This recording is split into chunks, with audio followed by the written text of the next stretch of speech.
blue-collar workforce. We've had this idea of how can artificial intelligence help blue-collars find jobs.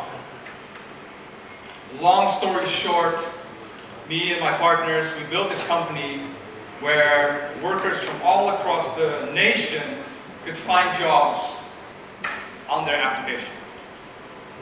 This went from factory workers in Luxemawe, Sumatra, to warehouse workers in Sidoarjo, to servers in Jakarta, or even London. And all this time, up until today, I still ask myself the question, how will the future of Indonesia's artificial intelligence look like? I've been building stuff in artificial intelligence before ChatGPT, but even now with ChatGPT and all the tools that are online, this question still repeats in my mind. How will artificial intelligence look like for Indonesia? Will it look like this? Instead of Gojek, we'll have a GoBot. You'll see this guy is not looking very happy with this robot, but will the future look like this? Or instead of Trans Studio Mall, we will just go to a Trans Server Mall. Because artificial intelligence without servers is nothing.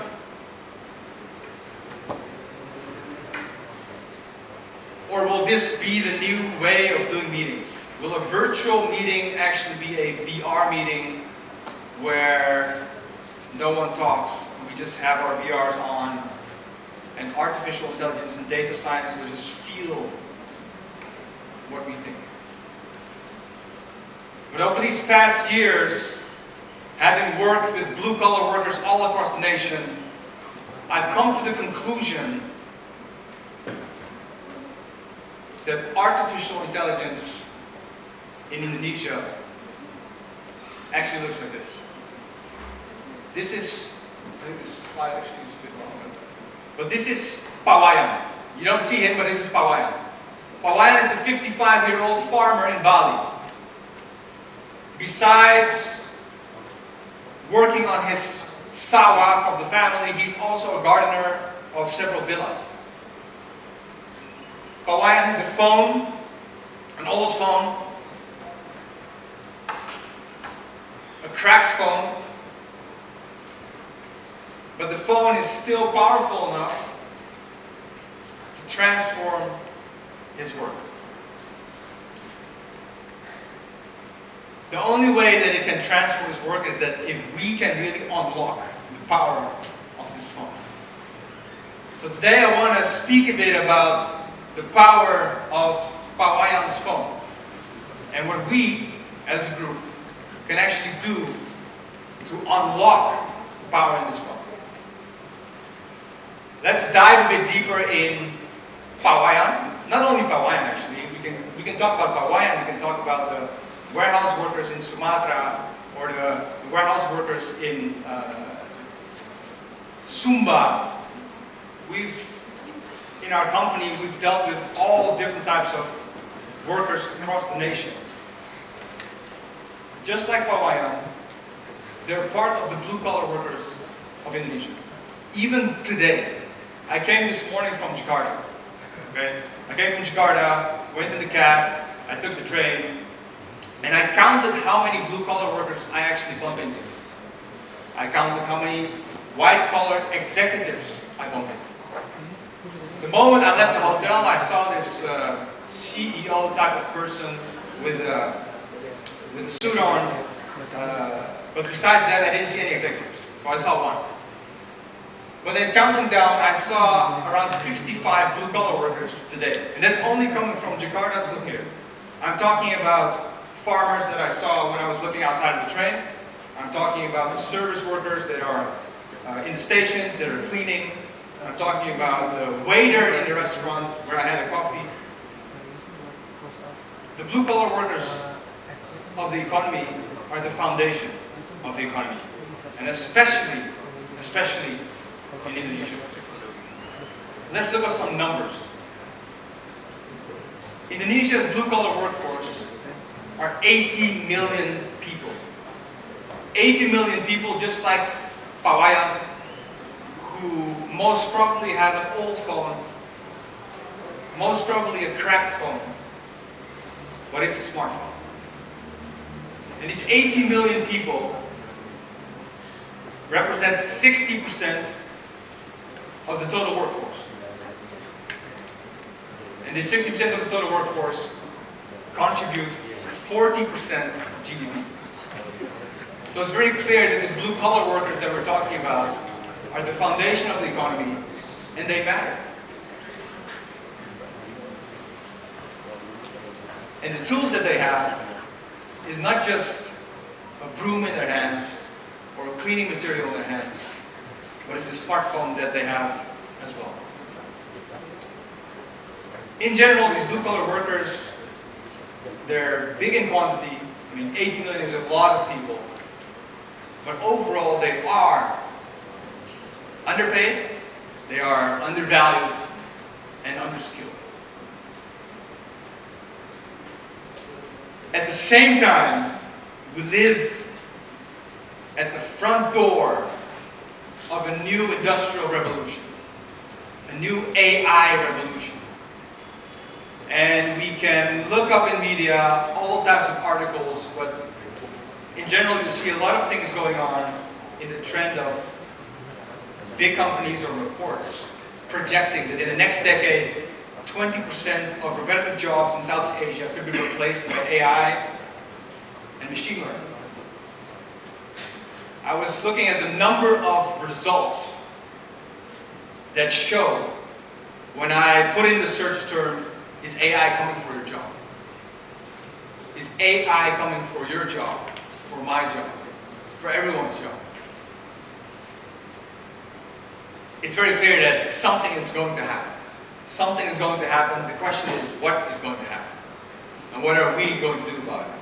Because if AI is coming for you, would it mean that Almeida, who is a 32-year-old housekeeper in a 5-star hotel in Jakarta, will she be replaced by R2-D2?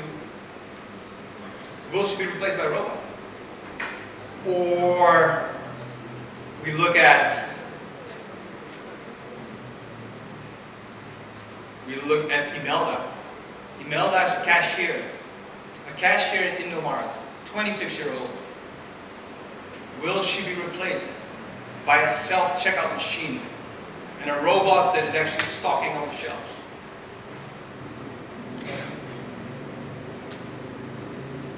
What about factory workers? I've worked with many factory workers over these past few years, and we're talking about thousands of factory workers. And when I come back to the first question, how will Indonesia's AI look like? Will all these factory workers be replaced by robots? Is that something that will happen?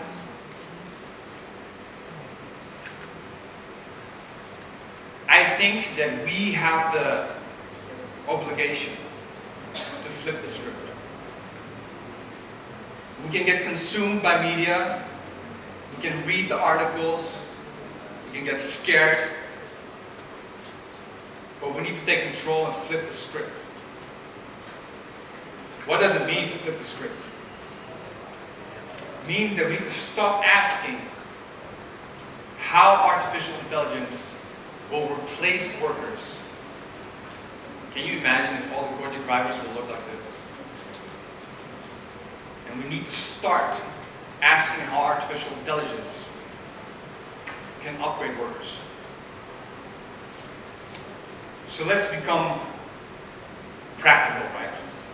The moment that we can upgrade blue-collar workers, we can help to create a new generation of blue-collar superheroes. Blue-collar workers that will wear a cape and that are capable of doing way more than their broom in their hand, or the cleaning material in their hand, or that coffee that's in their hand. So the blue-collar superhero is actually the theme of today. So how does that look like? How does a superhero look like, but then in the blue-collar form? Indonesia has over 180 million smartphone users. I think everyone in this room has a smartphone. But even in the warehouses from Luxemawe and Aceh, all the way to Sidoarjo, all these blue-collar workers that I've worked with that use our platform, at a certain moment we had over 500,000 workers on our platform. And one thing they had in common is they had a smartphone. So there's 180 million smartphone users in Indonesia. That's 70% penetration of smartphone users.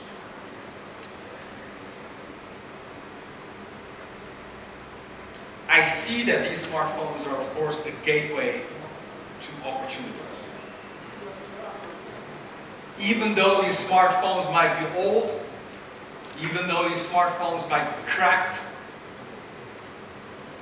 but this is where the opportunity lies to help and create these blue-collar superheroes.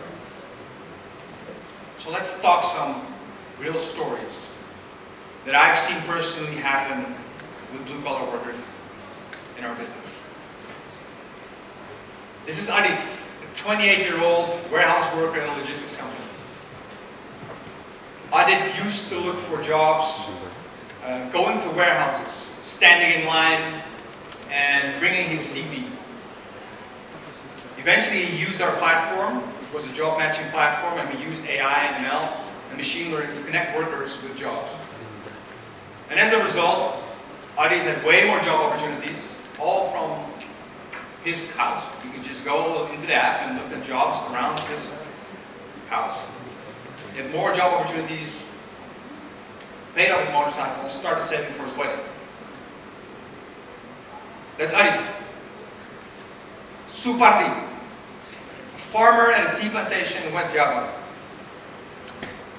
Suparti is using an app to look at the leaves of the tea, to see if these leaves are sick or there's some disease on the leaves. And because of that, he has more efficient crops, less waste, better business for the farmer, eventually. Then there's Putri, a housekeeper at a 5-star restaurant in Jakarta. She's not just cleaning the room. On top of that, she's using an application to check the air quality in the room. And as a result of that, there's of course better service for the guest. But maybe more important, Putri is becoming more digital savvy. These aren't fairy tales, my friends.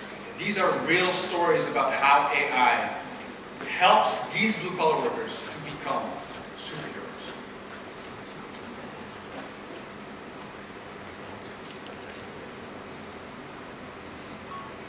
And this can all happen when education meets technology, meets artificial intelligence, and blue-collar workers.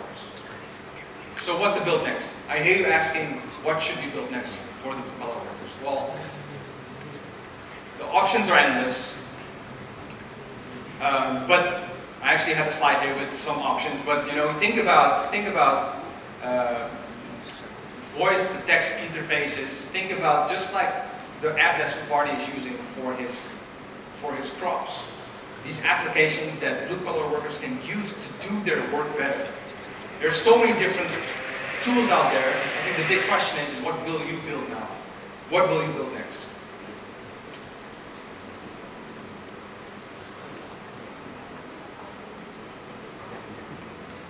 So some examples, right? If we talk about these blue-collar workers, think about a car mechanic. A car mechanic that is doing a general checkup of a car. Because of AI, this car mechanic, this tukang bengkel, is not just doing a checkup of the tires.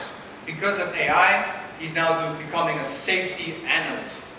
Because based on 500 different data points, he can actually say, oh, this car is safe to go, yes or no. This is a game changer. Think about Suparti, right? When farmers become data-driven growers, it is a game changer, and it's because of AI. And think about the Gojek driver. When a Gojek driver suddenly becomes a logistics analyst or a logistics data analyst, it is a game changer. For this final thought, I want everyone here in this room to get your phone out. Can you get your phone out? Get your phone out of your pocket. And put on your light. Put on the light of your phone. And everyone just take out your phone? Yeah, put on it like that. But not everyone. Everyone should do that. Get on your phone, put on the light. Everyone. Also in the back. I see here a few people that don't do it, but you can do it all the way. If everyone just put their phone out, put the light on, right? And I want you to look around. I want you to look around you. I believe this represents something. If we funnel our energy and our thoughts into building applications, to building AI for this generation of blue-collar workers, I truly believe that we can really build the future of Indonesian AI. Because the future of Indonesian AI is not just artificial intelligence, it's AI-powered people. And I think if we focus our energy and our ideas into building these new technologies for the blue-collar workers, I believe this nation will go to the next level. Time's up. My name is Senduk. Thank you so much.